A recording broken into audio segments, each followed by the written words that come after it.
As we commemorate the birth of Jesus Christ 2 millennia ago, we offer our testimony of the reality of his matchless life and the infinite virtue of his great atoning sacrifice. And none other has had so profound an influence upon all who have lived and will yet live upon the earth. He was the great Jehovah of the Old Testament, the Messiah of the New, under the direction of his Father. He was the creator of the earth. All things were made by him, and without him was not anything made that was made. Though sinless, he was baptized to fulfill all righteousness. He went about doing good, yet was despised for it. His gospel was a message of peace and goodwill. He entreated all to follow his example. He walked the roads of Palestine, healing the sick, causing the blind to see and raising the dead. He taught the truths of eternity, the reality of our premortal existence, the purpose of our life on earth, and the potential for the sons and daughters of God in the life to come. He instituted the sacrament as a reminder of his great atoning sacrifice. He was arrested and condemned on spurious charges, convicted to satisfy a mob, and sentenced to die on Calvary's cross. He gave his life to atone for the sins of all mankind. His was a great vicarious gift on behalf of all who would ever live upon the earth. We solemnly testify that his life, which is central to all human history, which neither began at Bethlehem nor concluded at Calvary. He was the firstborn of the Father, the only begotten Son in the flesh, the Redeemer of the world.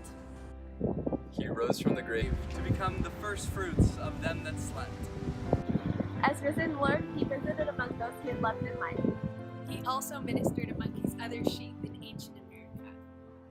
In the modern world, he and his father appeared to the boy Joseph Smith, ushering the long-promised dispensation of the fullness of times.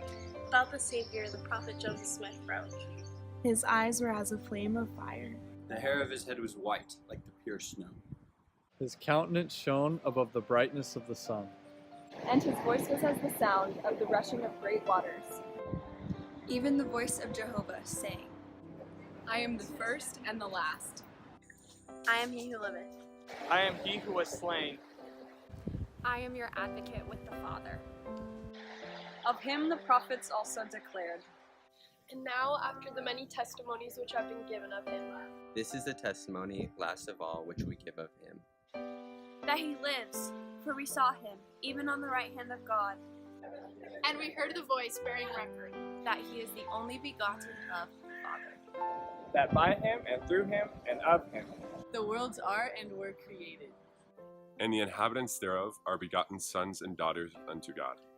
We declare in words of solemnity that his priesthood and his church have been restored upon the earth, built upon the foundation of apostles and prophets, Jesus Christ himself being the chief cornerstone.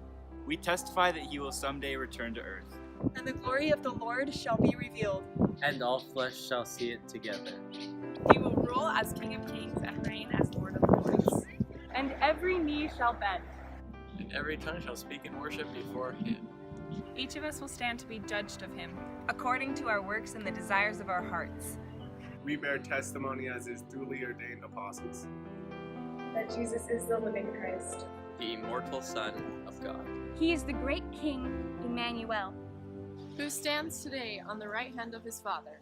He is the light, the life, and the hope of the world.